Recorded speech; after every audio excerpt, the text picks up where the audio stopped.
Welcome everyone to Saxton on the Pod.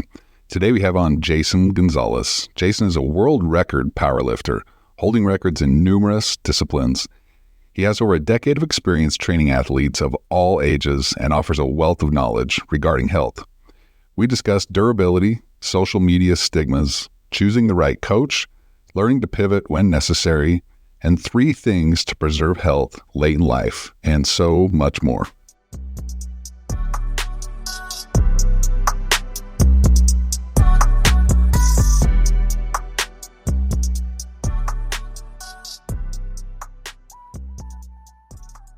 Welcome, homeboy. Thank you. I love the pink lab. Yeah, I got a bunch of different colors. How do we hook one of those up? Well, yeah, I mean, I want the pink. I'll get you a pink. Maybe what? Extra large? Oh, I'm a big cat. Extra large? You might have to go extra. I'm getting old and soft. A special order. Question for you. Yeah. To jump this off. Okay. What would you assess the current landscape of physical fitness for youth and adults right now? The current landscape, I'd say, has a lot to do with social media and I don't want to say false information, but information that should be carefully taken. Which is a little scary nowadays because there's like a lot of influencers, there's a lot of people that claim that X works, Y works, and there's nothing to back that up. It's all just whether that's personal opinions about the situation, but yeah, I would say that's the landscape, and that's kind of a scary landscape to be in. So right now, I mean, because you've been in this for well over a decade, yeah. You'd say right now, 2024, April, like social media is impacting what, the perception, or is what? I think the perception and just how people get their information. Like they're going to get it nowadays. It's 10-second video clips that's going to attract the generation, the younger generation, I guess, I feel kind of terrible saying younger generation, but I think you're right. People pushing like a Band-Aid approach, like do this. And... Yeah, exactly. Or yeah, it's just like misinformation. It's very much information that has no backing of this is going to work. Give me an example. Like, if you can think of one. Yeah, like just like a video you would see. Let's say you're scrolling through TikTok or Instagram and you see, let's say a female, because females I think have a big influence on other females, maybe not males so much, but other females. Let's say you see a female doing an exercise. She looks great, but that build was not built by what she's demonstrating. And let's say she's demonstrating an exercise and everyone's going to think, oh, in order to look like her, I have to do this, right? But in reality, they're not looking at it. You have to look at the bigger picture, right? It takes time. There's just so many other factors that come into play besides this lady looks like this because maybe she's doing this exercise or this workout or eating this or eating that. And yeah, then people just look at that and think, this is how it works. This is how I'm going to look like this. So do you know Seth's brother, my son, Max? Yeah. Have you met Max? He's been into my gym. Oh, he has? Okay. Yeah. So Max has all of a sudden gotten totally into lifting. Every day. I mean, the other morning he woke up, he cooked me a steak. He made me eggs, and he's like totally into the protein. But I hear what you're saying, and because I'm experiencing it firsthand, like with an 18-year-old, right, who the majority of his life, he was involved in cycling, but then he just really got into lifting, say 12 months ago. But he's never had any really formal training, and so what he gets off Instagram. The diet stuff. Like, do you know Sam Sulek? Yeah, I'm sure you've seen that guy. Just eat all the shit and put on it. Yeah. I mean, he's on enough roids to kill all horse. Sure. Remember the liver king? Liver king. Yeah. Ab implants. Same thing. Yeah. But people are crazy enough to think, oh, Liver King maybe looks like this because he eats the raw food or, liver, whole fish or whatever he does. And then people are going to go out and do that. And it's I mean, that's a little extreme. So people are doing the back end work and then posting whatever is going to make them go viral. Exactly. But that's not actually what got them to where they were. Yeah, I think social media is a lot about that, about what can I do to get the most views. You mentioned females maybe in particular, do you think it affects social media specifically? Oh, yeah. I don't want to dwell on this forever, but I think it's relevant. Do you think it affects females more so? I think... and their personal how they view themselves? Yeah, because so majority of my clientele is female, probably 75% of my clientele is female, and just being around them so much, and it ranges from 15 to 75 is my oldest client, and they have a little bit more of like it's a more sensitive, I guess what's the word I'm looking for, like mindset around fitness, and they may take, it's very easy for them to take one thing that they see on social media and utilize that and think, oh, this doesn't work. Or, I mean, it's very like the shot, for example, is this new thing that's coming into play, the Manjaro, What's that? are you familiar? No. The Manjaro or the semaglutide. Oh yeah. Shot, right? Okay. The Manjaro is another brand of semaglutide. It tends to work a little bit better, but I can't tell you how many. I mean, I think doctors are saying like a very, very, very high majority of the population is going to be on the shot for weight loss in the near future by like 26, right? 28, something like that. But that's another thing where they get easily influenced by a friend. Oh, I have a friend that lost 10 pounds because they're taking the shot in weeks, right? So then they're going to jump on that shot and they're going to see the same results, but they're looking at, like Seth was saying, the Band-Aid effect. It's like, it's going to be short term. What that shot could do to you long term could not be. Nobody even knows yet. Yeah, nobody knows. They do know that the reason why it works is because it causes paralysis in the intestines, so you don't feel as hungry, so you don't eat as much, right? So it's like that paralysis could then lead to bowel movement issues, and you're not going to the bathroom, then you have this block, then you have to go to the emergency room because you have to get that resolved, right? So there's other problems with it, and it's this big Band-Aid effect that I just see females more specifically gravitate towards that Band-Aid effect, but everybody wants instant gratification, Right. So they That's nothing new. It's been around for decades. Yeah. What do you hear from your female clients? I mean, I know you train athletes. We're gonna get into that. Like very some really elite athletes, but do you hear from women, particularly like middle-aged? I don't want to get big. Oh yeah, for sure. That's one of the. What do you say to that? Yeah, so here's what I say to that. So let's say I have an example here. Let's say my phone is I usually have a tennis ball in my gym, so I use a tennis ball instead. But I say, imagine that this is my phone or this tennis ball is your muscle, and I lay a big downfill comforter over that. My phone will say over your muscle. The downfill comforter, the really fluffy blanket, right? So I lay that over my phone, and that's fat. That represents fat. So a couple things is muscle needs a lot of energy to grow. Energy is your calories. So it needs a lot of calories to grow. If it doesn't have the calories, it's not going to grow. Or steroids it needs.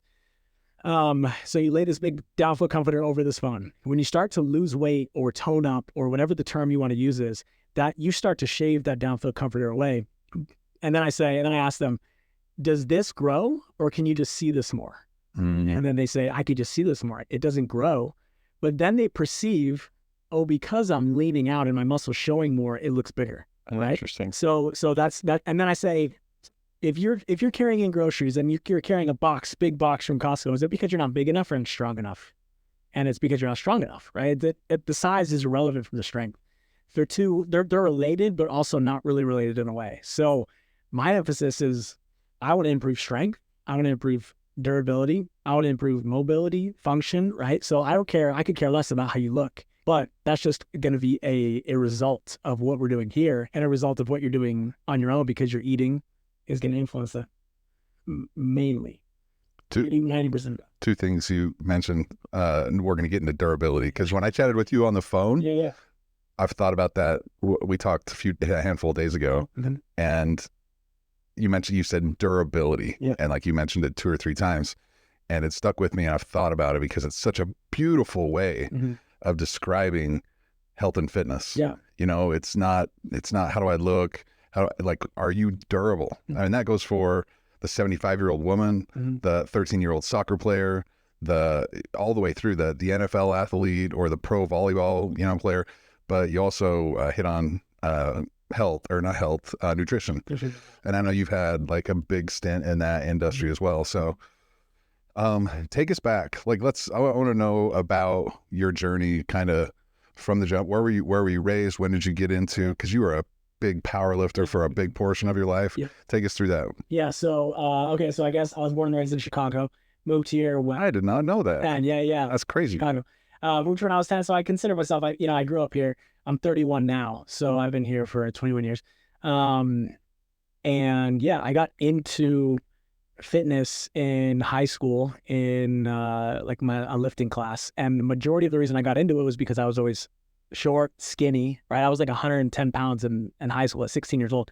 So then I was like, okay, lifting could potentially improve my confidence. And I think that was the big thing, was I had the lack of confidence. So I wanted to improve my confidence, my strength, just in case I had to do something, whether that was getting bullied or whatever it was.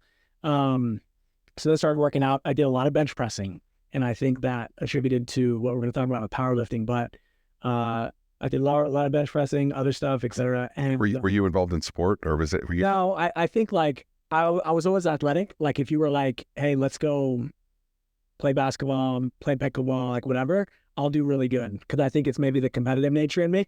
And it's not that I'm not as athletic. I used to like playing on an organized sports team. And I don't know what it was about that. But yeah, so I got into lifting in high school, and after high school, I was gonna do nursing. I was gonna do like a medic. I didn't even know what I wanted to do. So my friend did nursing, and my parents they financially supported me, which was great. And I ended up dropping out of school and got certified as a trainer. And then I trained at various gyms for years. And then I got into powerlifting.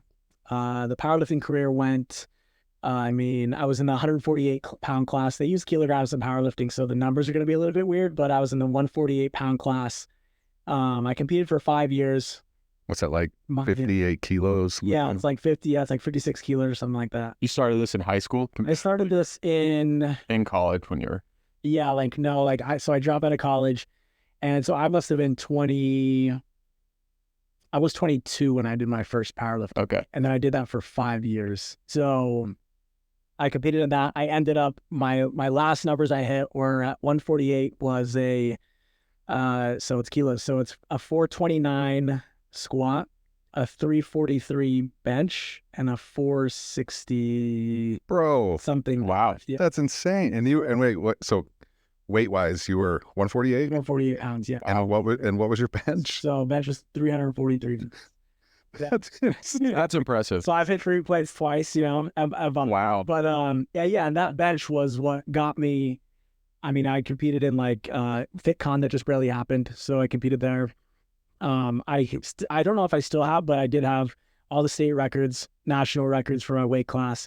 And then at the time, that bench was the division that I competed in, that was world record for that bench. So at the weight class. Yeah, so it was cool. I got the medals hung up in my gym, but that's past me now. So no. What were there, that's got to be on the lower end of weight classes as far as powerlifting. Oh, yeah. I don't know what the lowest was, probably like a 115 kind of thing, but it was definitely a lighter weight class. Yeah. So it's interesting that you, jumping back forward to durability, maybe this is a naive viewpoint, but it's powerlifting and durability seem very separated.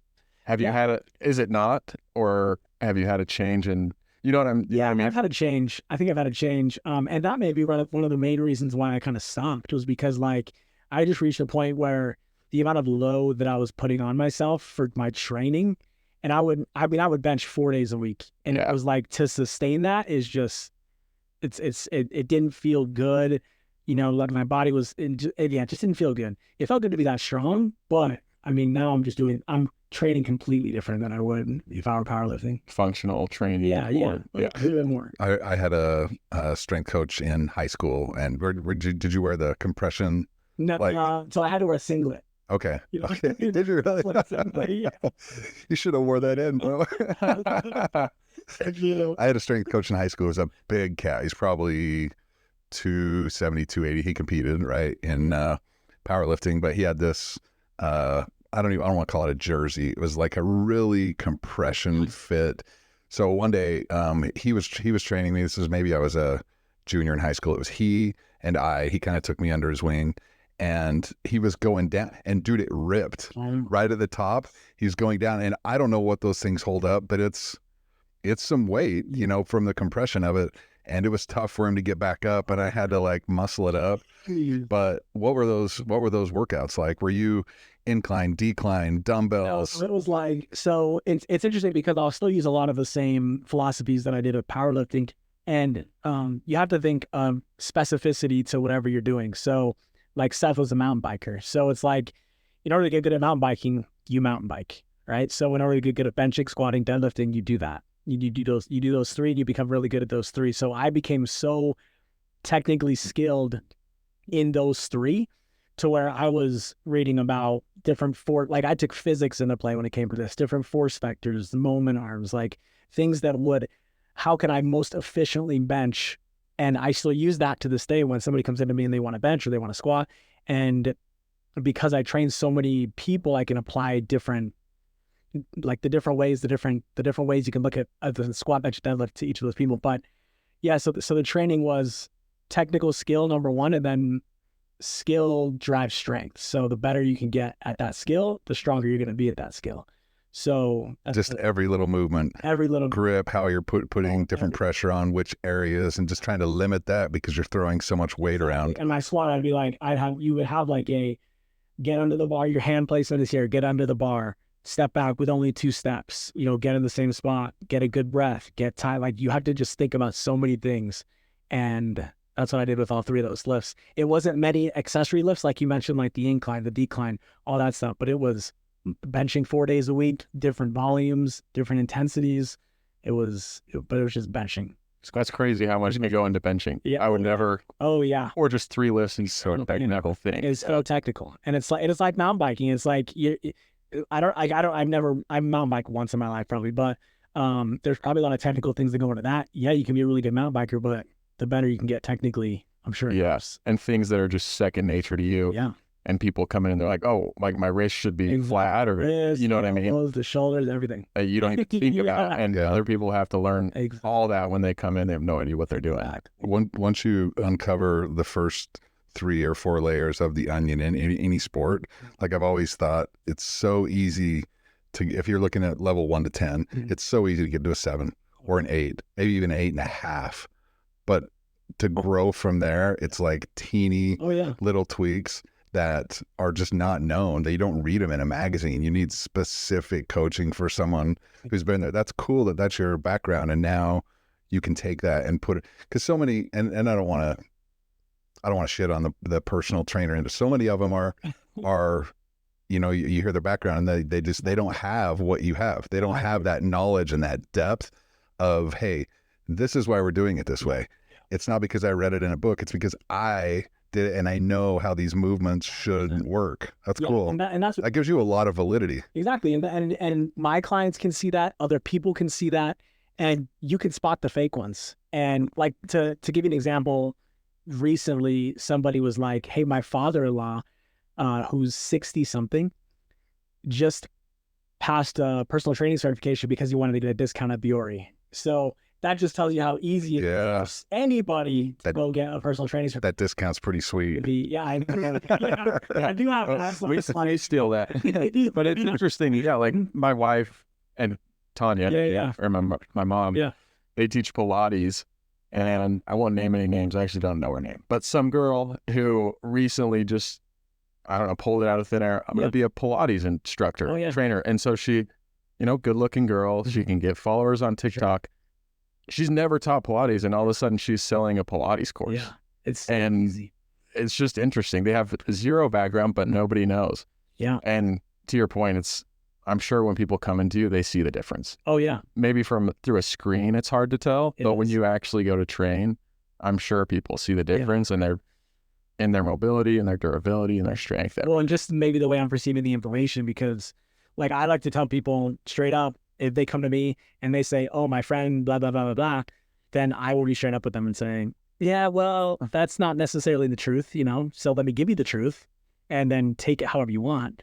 It's all about how you relay that information and just being honest with them, right? How do you put up with those women in the mornings? I know, no, they're fun. They're fun. So conversations. It's fun fact. Jason actually trains my wife and has for several years. Yeah, let's see. I've been in my new house for 2 years, so probably at least 3+ years. Yeah. Maybe 4. And she, like, when going back to durability, in case I want to spend some time on that, but she's probably in the more fit than she's ever been. And I attribute that to 2-3 days a week. I can't remember. Twice a week that she comes over. And obviously she does Pilates but to be in your late 40s and have like really good fitness, she's very cognizant of what she eats. She stretches, she does strength training, she does Pilates. Kind of all of it is, man, she's just in such good shape. And a lot of that is the strength training she does with you. She was so afraid of strength training, dude. She was. For like, she was. For the longest time. That's true. She just she was scared of being like getting bigger. Yeah. Like you mentioned initially. And yeah, but now she's going to the dumbbell rack to grab heavier weight. Oh, really? Oh, yeah. And I'm like, great, this is perfect. You know, that's awesome. That's awesome. She sees the benefits that it's going to get besides getting big. Yeah, except for what if she leaves me eventually? Because this soft old man. Okay, so powerlifting. Let's get back to your journey. Yeah. Powerlifting, and you set these records. Where does it go from? Are you training at the time? Like, you're a trainer at the time? Yeah, so I've been full-time personal trainer for 12 years. Other than now I'm starting DJing. But so I've worked at, probably 5 gyms. The most recent ones were Total Health and Fitness, which maybe you know about in Draper. Yeah, I did that back. Oh, I did that back in 2005. Okay, I wasn't there for sure. Yeah, you definitely did. But that was a kind of my... back then, you guys are significantly younger than me, but nutrition wasn't extremely well understood in the 90s. It was, you had like the 4 food groups, and it was just kind of archaic. And when I did Total Health and Fitness, I learned a lot about my body in terms of sugar intake, carbs, how much I needed and I was training on the bike, cycling at the time, but it was, I learned a lot from Total Health Fitness. So I did have a stint there. You were at the Treehouse for a bit. Yeah, that was my most recent gym or athletic club I was at. I was there for 4 years, and then COVID happened in 2020. And like I said, I was full-time. So basically the switch in a nutshell is we just moved to Bluffdale, and we're still there, but we just moved around the corner. Anyways. And you were what, 27? Let's see. Yeah, I would have been 27. Yeah, I would have been 27 at the time. So COVID hit, and I did this full time. This was my income. I didn't know whether the gym was going to shut down for a few weeks. I didn't know what was going to happen. Nobody knew what was going to happen, right? It was kind of a scary time. But I think I got word or something that the gym was going to shut down for 2 weeks. So during that time, I didn't want to go without pay. I didn't know if they were going to pay me. So I had an unfinished basement. Like literally, we had storage down there, dusty cement floor, unfinished. You could see the 2x4s. And I just brought people down there, and I had very minimal equipment. So it was very much a learning curve. I had people at the time jump down my window well to come inside and work out. My wife didn't want people to come through the house. So I was like, all right, I'm going to pop this screen out, put a little escape ladder, and then this is what they're going to use. Pulled some weeds, right? Sure, like lip. But, and yeah, that was the most nerve-wracking time in the whole 12 years, but it's been the most rewarding since. Did you have kids at the time? Yeah, well, let's see. So I have 3 kids now, and my son was born in 2020. So we were just having him. April 2020 is when he was born. I love these COVID stories. So you move into a new house. We had a new house. Moved in like 2019, the new house. Had a kid. April 2020. The gym shut down. I started my own business essentially at that time without knowing I was going to start my own business. And I guess like looking at it in hindsight is I've always had my own business, but I brought, because those clients are the one they paid me, right? So it's like those are my bosses, and essentially. So then instead of just working for a gym, I ended up doing it on my own. But yeah, there was a lot of transitioning happening during that time. But then I ended up, I ended up bringing all my clients to my basement. And then as people came in and I started getting income, I started buying more equipment. So I didn't go out and buy everything right away. it was just very gradual. You just bolted on slowly as you saw what you needed and what would be I'm not beneficial. big into like going through that with stuff like that. And I did the same thing with my DJing now, but yeah. And then eventually now it's grown. So now we moved houses. I mean, doing my own thing created the opportunity to expand essentially the gym. Got a bigger house, got a bigger gym, have a door now to go so everybody can welcome me. No more window well. Exactly. But yeah, it's been great. So what was that? COVID hits, March probably is when the gym shut down. I think like March actually it probably did. Yeah. And you start out of necessity. People want to train, so they start coming to your house. Did you ever go back to the gym? Or I had full intentions to go back to the gym only because my wife was so concerned about health insurance at the time. Yeah. And I had really good health insurance through the gym and really cheap. And that's always like a big fear. I mean, Steve, you know, because you started a business, right? And Seth, I don't know much about your background with starting a business, but it's a very scary time because, I mean, at any moment I could have 10 clients stop training and then the income changes, right? Yeah. So yeah, the health insurance was a concern. So we go from like paying $400 a month to now $1,200 a month in health insurance because we have to look in the marketplace now. So now we're like, great. But like again, in hindsight, yeah, it's been, I mean, incredible. You know, that's an interesting thread because in the last week we've had a couple of like extremely wealthy individuals on, and as we go through these journeys, there's that or Mitch talked about like these little jumps, and then there's the leap. Yeah, and all of them or both of them mentioned insurance. It's just such a reality, you know. Like you see someone and someone sees Jason and he's got all these clients and he's training all these really great athletes, or someone that's hit a grand slam financially with the business. They all come back to the roots and the grit that, hey, yeah, things changed, but I had to switch and figure it out. And there's that fear, but you just have to make the leap and have some confidence in kind of your ability, you know? That's the biggest thing. Yeah. I don't know if that's, I think that's definitely a skill, like a character trait that maybe could be developed. Cause I never saw myself like that, but yeah, I don't know if it's a developing trait. I think it is. I think you learn. Well, I take that back. You have to have some confidence. You have to have some self-esteem. You have to understand your self-worth and what you can actually bring. And until you have that, it's really, really going to be really hard to believe that you can go out and do something on your own. But I think it is an acquired trait. Yeah. And the necessity. Yeah. I mean, you didn't have a choice. Yeah. Not to take away from you that you did it, but the necessity brings the best out in you. Yeah. You know what I mean? Shows that you can do it. So you at the treehouse, how many people were you training about? So yeah, clientele wise, I probably had, I mean, maybe 40 that were pretty consistent. And I assume that it seems like you've blown up. Yeah. You got to be. Well, now it's because of the treehouse, you had to have a membership to come and train with me. Yeah. Now there were times where I was like, oh, you don't have a membership, like where I'll sneak you in, you know. Yeah. Like now I can say this, but now, you know, I can sneak you in, like pay me under the table kind of thing. And I did that for a little bit, because I don't know, it was just like you work for a company. Like I worked for the treehouse, they've been around 25 years. I was there.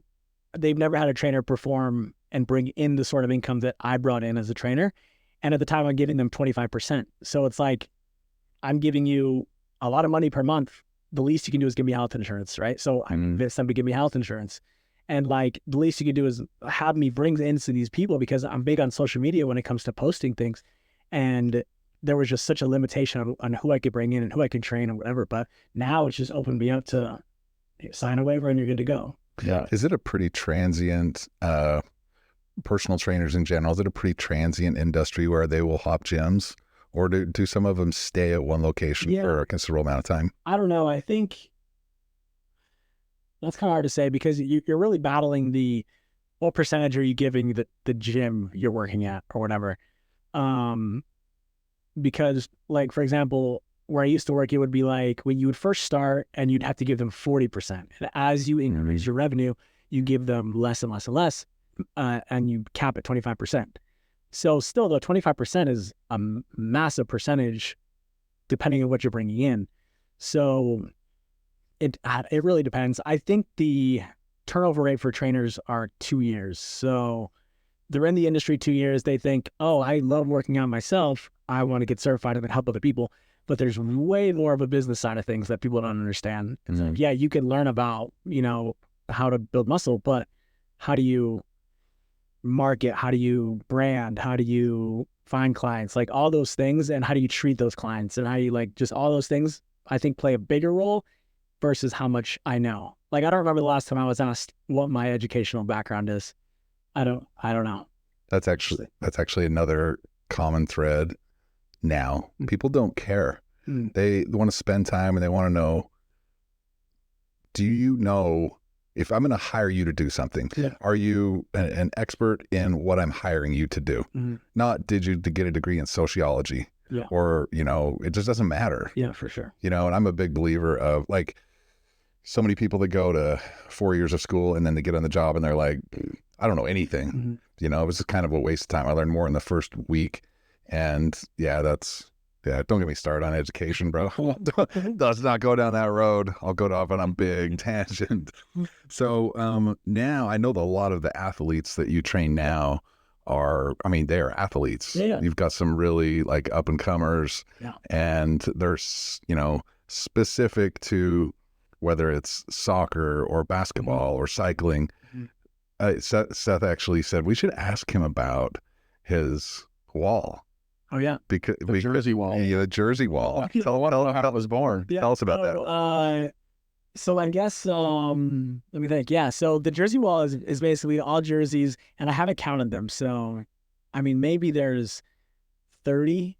I want to say, just kind of off the top of my head, but it started with the high school athletes that I had trained. I feel like it's a big accomplishment for them to go to. If you look at the statistics on what percentage of kids go from high school to NCAA level with sports, it's a very small percentage.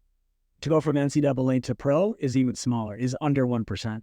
So I felt like it was a very big accomplishment for those high school athletes to go to college. So in order to, show them that I care and represent them, is I would get a shirt from whatever school they commit to and just throw it on the wall, hang it up. They sign it.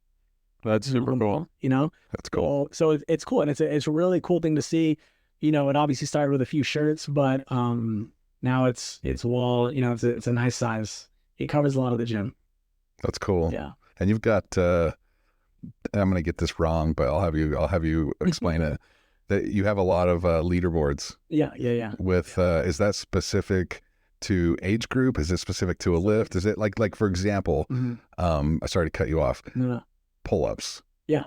Like my wife's not going to do as many pull-ups as Jason is or Seth is, right? How do you do this leaderboard? Women leaderboard. And then with certain things like I have the bench press on there. I have a chop bar deadlift on there. So I'll do a relative chop bar deadlift, which means it's relative to your body weight. Okay. Yeah. So the men are on one side, the women are on one side, because I do feel like that would be a little bit unfair to, but also relative. I try and make it as fair as possible. Some though there could be some people that are better at it and will excel better at it than others. Do you do what's your cleans? I'm just gonna put it out there. So I love cleans. So I don't even know how to. I love cleans. I think it's like the most thorough lift, and I'm old school, bro. I'm like 30-year-old, but I love cleans. Yeah. So here's my take on that. So after powerlifting, I competed in Olympic lifting, which is the clean and jerk and the snatch. I just did one competition, but I'm on first place. So, that's nice. One and done, baby. Yeah, exactly. One and done.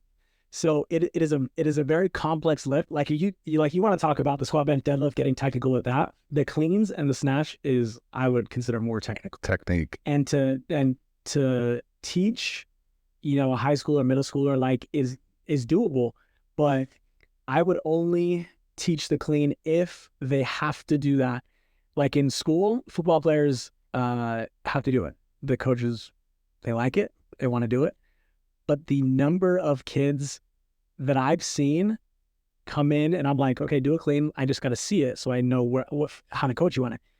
And they do it and I'm just like, they're landing on their heels. Not even, yeah. It's like it's so far off, and it's like it's harder to, and if you have a whiteboard and they drew that clean on there, it's harder to erase and redraw than it is to draw in the first place on a blank whiteboard. So I'd rather somebody come to me and never have done it at all, never even touch the barbell, and I will teach them the right way, because that's how the brain works. Is it's so much easier to teach a new skill than it is to perfect an old, or to get rid of an old skill, a bad habit, and to redraw. Yeah. Is some of that body type? I hate to say it that way. No, it could be. No, that's fine. It could be body type, but it's just like, I mean, it's just a skill. Like maybe an analogy could be like you're at the top of the mountain, gonna ski down, right? And you ski down, you make those first tracks, and you feel confident with those first tracks. So you go back to the top of the mountain, you probably stay within those first tracks. So if I was like, okay, you're gonna completely deter from those tracks and create new tracks,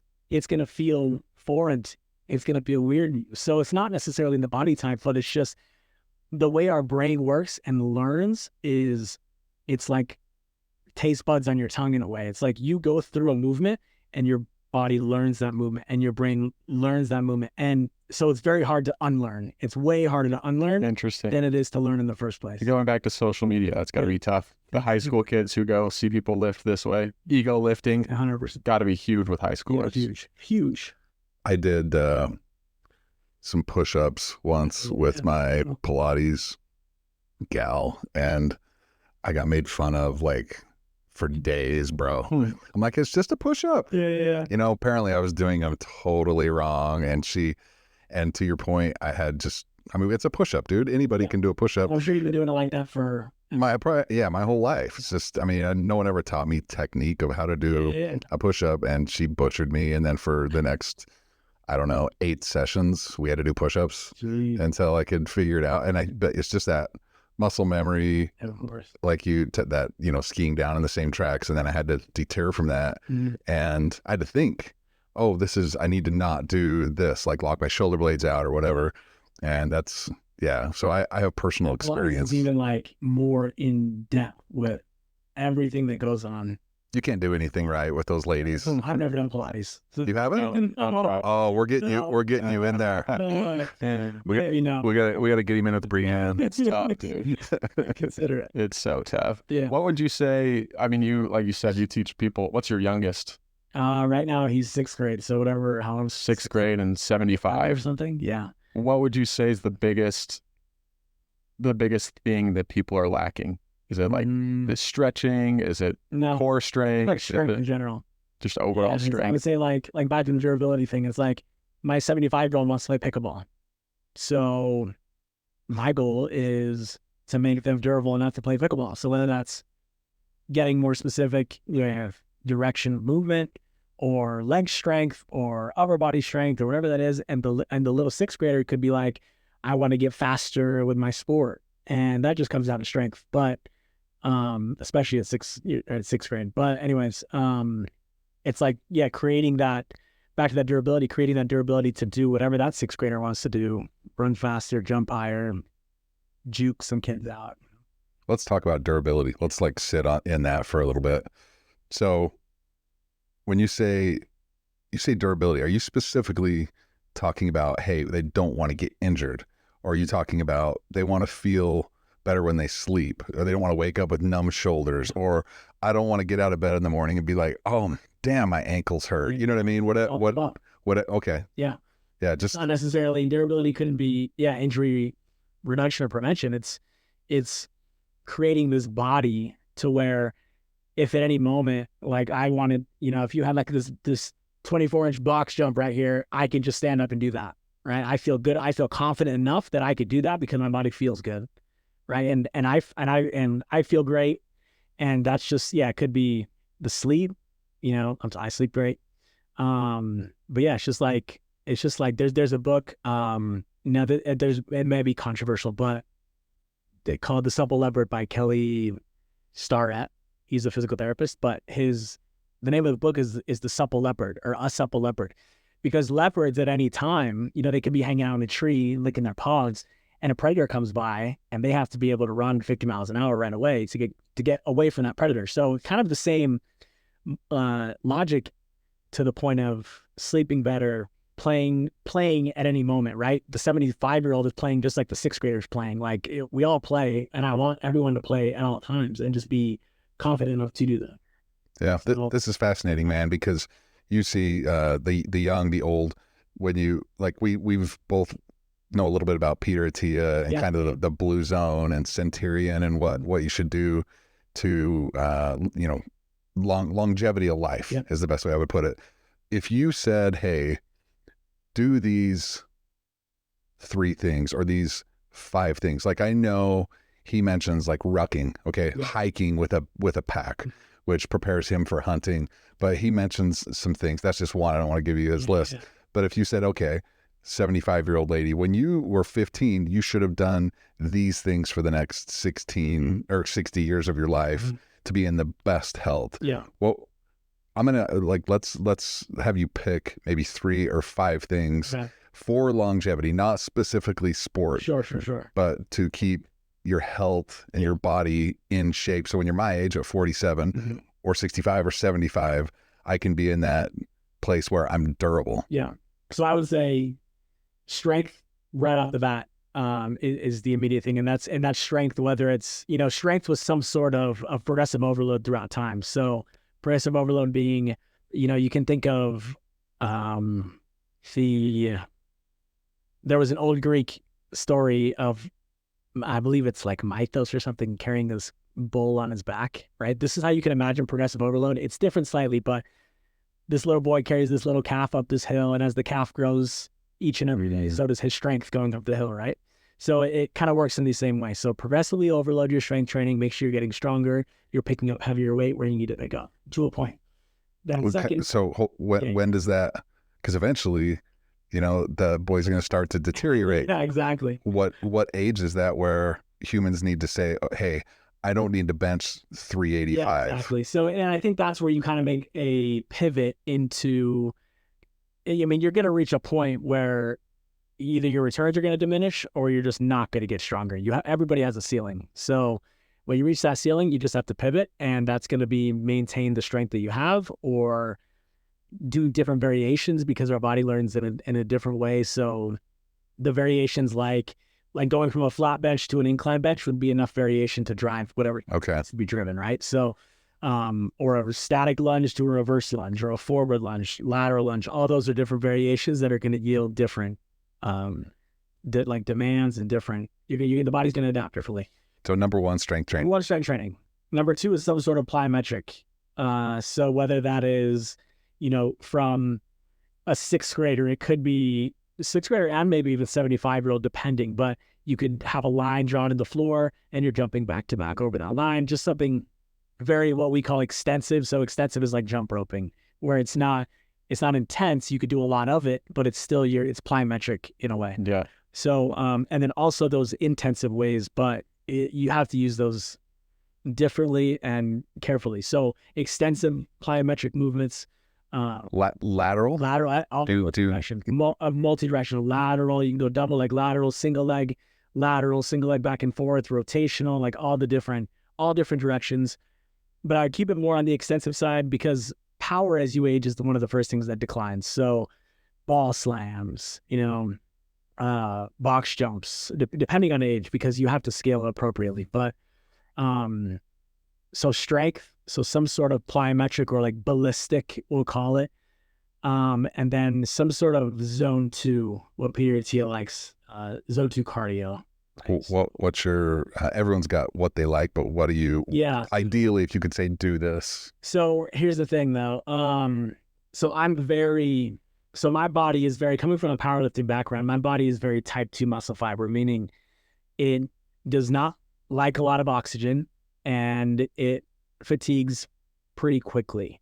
So cardio for me has been extremely hard. Like I just barely, at last week, I was like, I'm gonna run a 5K.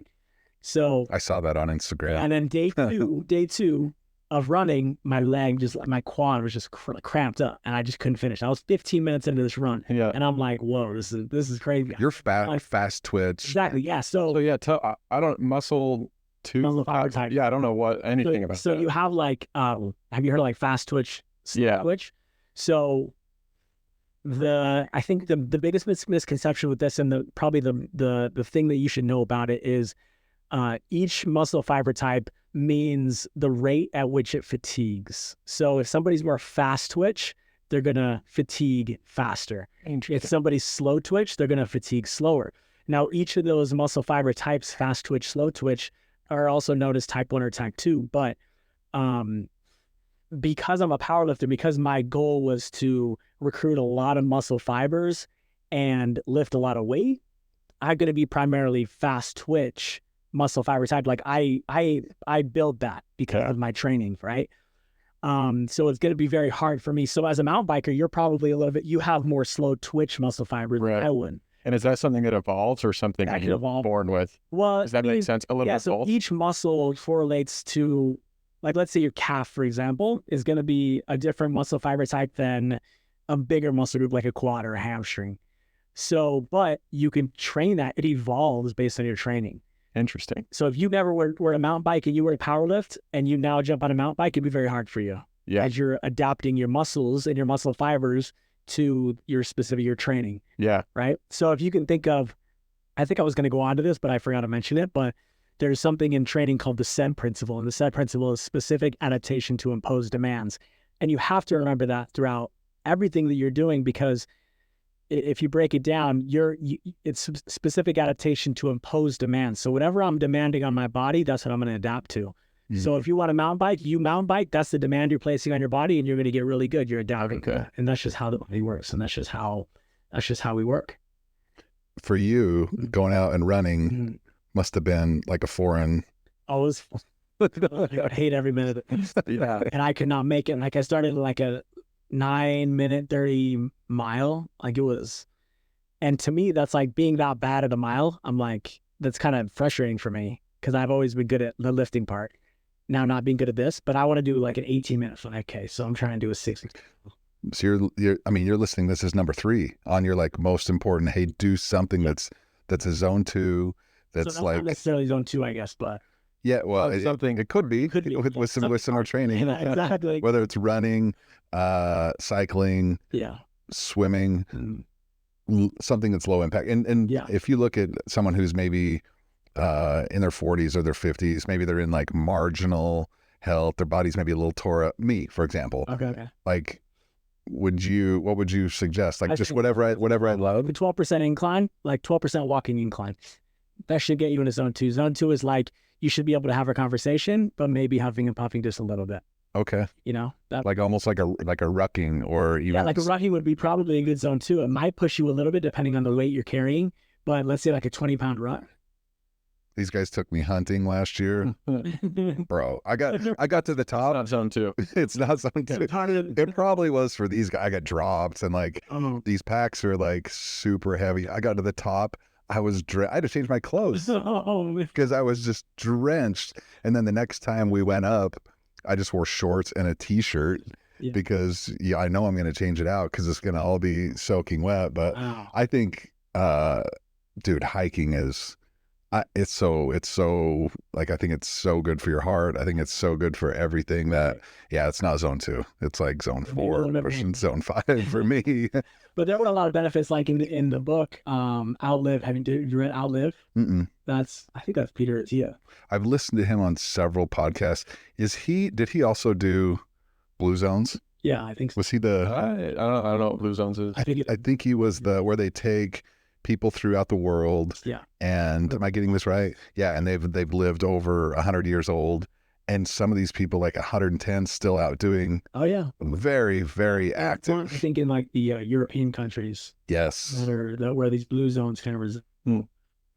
They tried to identify, and it was kind of all over the map. You know, was it what they eat? Is it their social connections? They were all different. It was a really informative documentary. But I think overwhelmingly that whole show. What I pulled away from it was don't stop. Oh, the show, yeah. Don't stop. Yeah, exactly. Like keep moving every day. You know, let your body adapt to getting older, but you also have to. Yeah. You know. But if you think about that too, like how crazy if you maybe think about a relative, maybe an older relative, has that relative moved from a 3-story house to a 2-story house Or because like in that example, they're doing it to themselves. They're just basically saying, oh, we won't be able to use those stairs. We'll go into a 2-story house, so we'll never have to use stairs anymore. And then now what? Now you're just like, you're lowering your movability. You're lowering your durability, right? So like why? That's what I keep telling. Like the scariest thing for me is getting old. And I'm like, I do not want to slow down, stop moving. I want to be able to jump high still, run fast. Like I always want to outperform my kids and everything. So we kind of almost do that to ourselves. And by downgrading. yeah, you're like, oh, I'm getting older. I'm just gonna do something that reflects my getting older. And now you're just putting yourself in the category of that demand that you have placed on yourself. You're not putting that demand on yourself anymore. So now you're gonna adopt to no stairs. Right. So it's like, you just can't do it to ourselves. The hardest part of it, because I never said that until maybe I was like early 40s. I'm like, oh, I'm getting old, right? The hardest part of that, hands down, you guys are going to laugh at me because you're young cats. You get tired, bro. Yeah. You get tired. And I don't sleep a ton. So when I say tired, I'm not talking about head on the pillow. Right. Just, you kind of get exhausted, like a day at the office, putting in 8 hours, 7-8 hours at the office. I don't have the energy sometimes. I'm not making an excuse. I'm actually realizing right now while we're talking, like I'm just using that excuse, but you have to overcome that and press through. Otherwise you do get old. For sure. And that's kind of the conundrum that I think a lot of 40 and 50-year-olds find themselves in is, I don't want to say give in, but you're kind of describing it like they do kind of give in. They go from a 3-story to a 2-story or a 2-story to a single level. You're parking closer to the door at work versus farther away, right? Yeah. But think about this too. So as you get older, right? If you think about even male and female, females go through, what do they go through? Menopause. Yeah. But females go through menopause. Their hormones start to change a little bit. That happens to men too.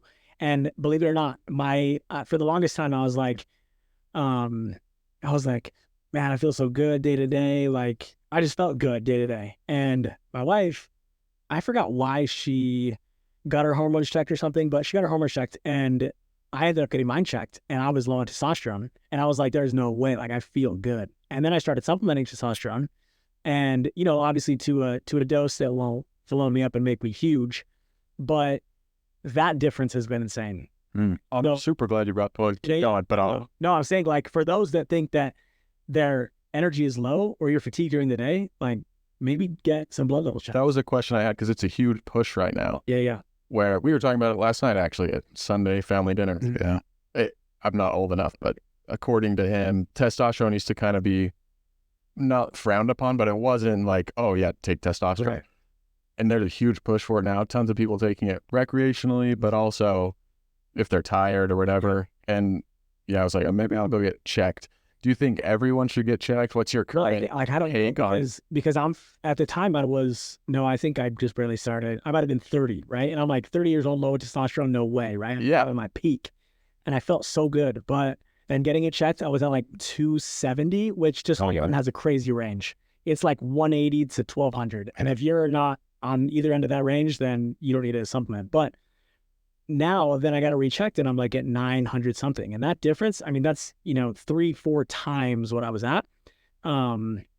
So I think, yeah, if you're, I mean, not only testosterone, but get other, liver function, kidney function, all these function tests, because that's part of being durable and being healthy is if your kidney starts to go south, then, other things might as well too. So I would always recommend getting, having a physical twice a year, getting blood panel checked, and just making sure that you're.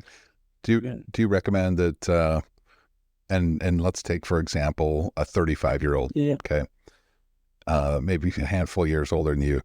Do you recommend they do like an OTC, like Tribulus or DHEA, or do you recommend they do a full like TRT, hormone replacement therapy, or just kind of like go knee deep into it and just see if it has an impact, or what? And I don't think anyone here is gonna be like, Jason said to do this, but I'm curious because it is a big topic right now. For sure. Hormone replacement therapy, testosterone replacement therapy, clinics everywhere, and it was in the 90s, dude. Oh yeah. if you were doing any type of therapy, like hormone Mhm. thing, it was like, oh, you're on the juice, you're on the gear. Yeah. You know what I mean? For sure. And it's just not that way anymore. Like there's been the stigma's gone.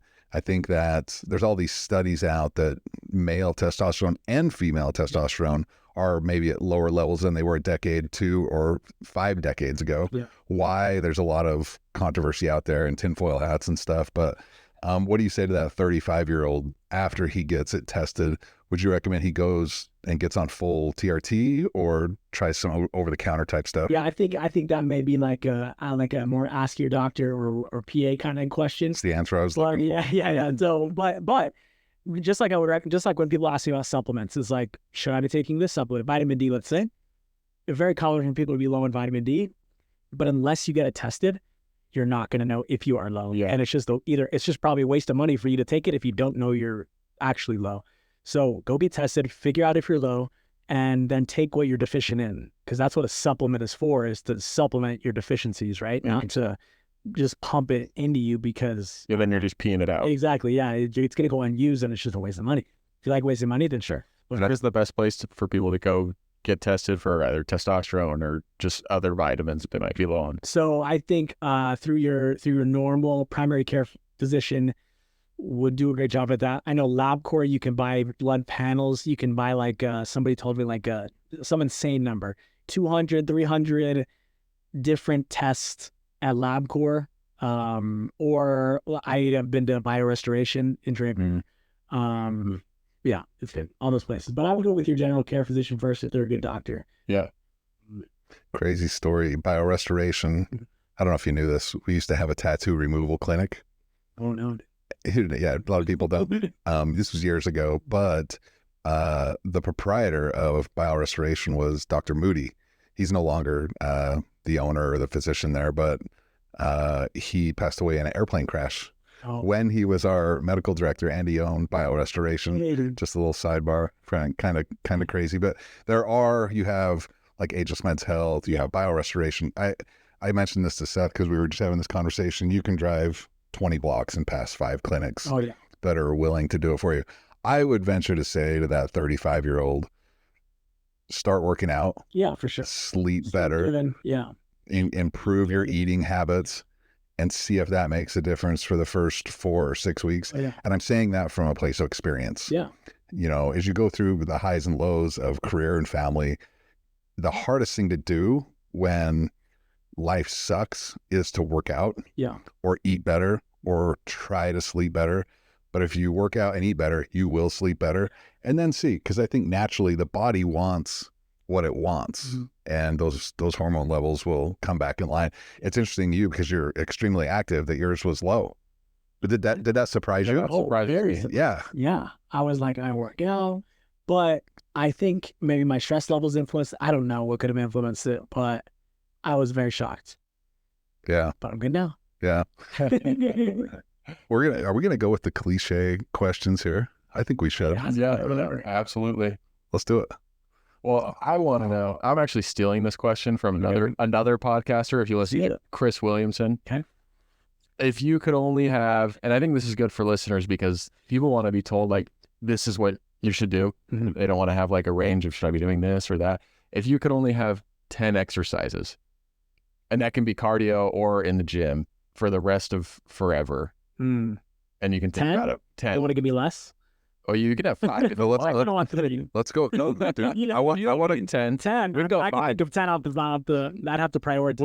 We'll go 5. Okay. 5 exercises, and this has to cover all bases. All right. That you could do. That's all you have. All right. 5. So number 1, I think I've been asked this question before, but I've only been asked one exercise, and that would be the trap bar deadlift. And for those of you that don't know, it's a hexagonal. The triangle. Yeah. So it's called a hex bar or it's called a trap bar. And you stand inside and then you deadlift it up. That'd be number 1. That's your number 1 lift. That's my number 1 exercise. Number 1 exercise. Really? Yeah, I'd say that just crosses so many things, and kills so many birds with that. Yeah. With that exercise. So that would be 1. Some sort of vertical jump. Just vertical jump in general. We'll just say some sort of chin up variation. So that means the chin up. That's it. That should be good. Let me think. Some sort of single leg. So. So you're at 3. You're at 3. Be careful here with the left. I'm good. I'm confident. A split squat. So that's just simply splitting your stance, bouncing up and down. Raised leg or just No, just on the floor. Just kidding. And then number 5. What do you think? Yeah, and then maybe some sort of, let's see, if we're trying to cross everything, then maybe some sort of give me like a treadmill and like a 12% incline on 3 miles per hour to get the zone 2, and then I'll be good. yeah. Or a jump rope. Why trap bar number 1? Because you didn't even hesitate. That was because that's always been an answer for me. Because if you do a trap bar deadlift the correct way with the right intensity, like you're gonna, maybe the next day you're gonna be like, man, my traps are sore, my shoulders are sore, my legs, and I'm feeling that, my core, like it just hits everything. Yeah. And would you do like farmer carries with? I mean, would you? Good, yeah, that can be an option too. I could carry. And so in the fitness world, like some of your top movement categories are push, pull, lunge, squat, carry, hinge. So you have 6 categories there. So because he gave me 5, and I wanted to add in some sort of jump because that's extremely important. And I was going to think sprinting. So sprinting was going to be my other option versus a jump rope or a zone 2, but I think you'll get better benefit from a zone 2 or a jump roping than a sprint. What's your favorite sport to train? Soccer. Why? Well, that was a quick female answer. soccer specifically. I think number 1 because they're my biggest clientele is female soccer, and I mean the demands that they need to do. I mean they have to jump, they have to sprint, they have to change direction, they have to be strong, they have to push people off of them. Like they need to do so much, and I just like training that as a whole. And I like training the female because they are willing to listen better than a male. They just respond so much quicker and so much easier. And they enjoy, you could thoroughly see it in them that when they get strong, their confidence improves. They just feel so much better. Oh yeah. Mm-hmm. I like it. Jason Gonzales. Mm-hmm. Where do people find you online? How do they get in touch with you? Yeah, so I'm on Instagram, rep the Reds, REP the REDS. Where does that come from? That comes from powerlifting. So when you look at the kilogram plates, smaller plates to larger plates, the largest plate is red typically. So it was kind of a flex just to say that I'm repping the red plates, Okay. I love it. I wondered that for a long time. Yeah, so it was back then. It was created a long time ago, and it just stuck. So that's basically, that's it. The best way to get in touch to you. Rep the Reds. Is where I transitioned that to more of a DJ side. So that's it. Oh, dude, can we spend let's do it. So you started DJing. Yeah. What the hell where did that come from? You love music? Yeah, the love for music, and maybe just as a hobby, another stream of income, right? I was always told like 7 pillars of income are good to have. 7 may be a stretch, but just adding that as another pillar of income. It's probably a good avenue for you to connect with people as well. Oh yeah. You see a lot of heads at the different venues. Are you doing, I know you just did a wedding. Mm-hmm. Are you doing school stuff as well? I'm doing whatever I can find or whatever somebody wants me to do. Okay. I'll learn how to do it and I'll just do that. Same place to get in touch to you for that, Rep the Reds. Yeah, that's, is that Rep the Reds on TikTok? So I'm on TikTok with that, and I believe it's either Rep the Reds or it's Jason the DJ. Or it's Sound Lab Utah. I don't know, but I can look. Instagram's the best way that they can. Instagram is the best training. They can DM you there, and if you go to his Instagram page, you'll see a lot of the youth. I know you post stories of a lot of the youth. Stories, yeah. I asked you. I said, "Do you only train youth?" He said, "No, they're just the only ones that love to be videoed." yeah. Youth will make up 40% of my clientele, I'd say, and the other 60% is the general population, but. Yeah, they love the videos. They eat it up. They reshare it, which helps me. Yeah. Word of mouth has been my only way of growing so far. So I know you train Chris Butt's daughter. Yeah. I forget Taylor. Taylor. She's a soccer player. She's a soccer player. Yeah. She's a savage. Chris is a savage. Yeah, he is. Did you ever do fitness competitions? Did you ever do that? Yeah, I did do. How was that? That was just not my thing. I just didn't like, I don't know. I like the performance side of things. And that is just like a showy type of thing. And I don't know, I didn't like it. Yeah. You Like you weren't the spray tans. I went for the spray tans. Yeah, exactly. Like, you know, the abs were cool, but I just like the performance side of things. you didn't like the Paisley Speedos? No, I didn't have to wear that. Luckily, I had to wear just like short swimsuit. Oh, okay. You were in that. Was that fit? That was the fit and physique. The physique, yeah. We've got a guy here that not does the that. bodybuilding. I tell you what, it's you know, different strokes for different folks, but you have to admire the work that they put in and the attention to detail when it comes. Until you've been close to it with a friend or whatnot, you don't realize how much that goes into that and the work. You know, everyone sees, oh, they put on all this muscle and stuff, but the cut down is so disciplined and so regimented. Awesome. Jason, thank you. Yeah, you're welcome. Thank you for coming on. Thanks for having me. Thanks, brother. Of course.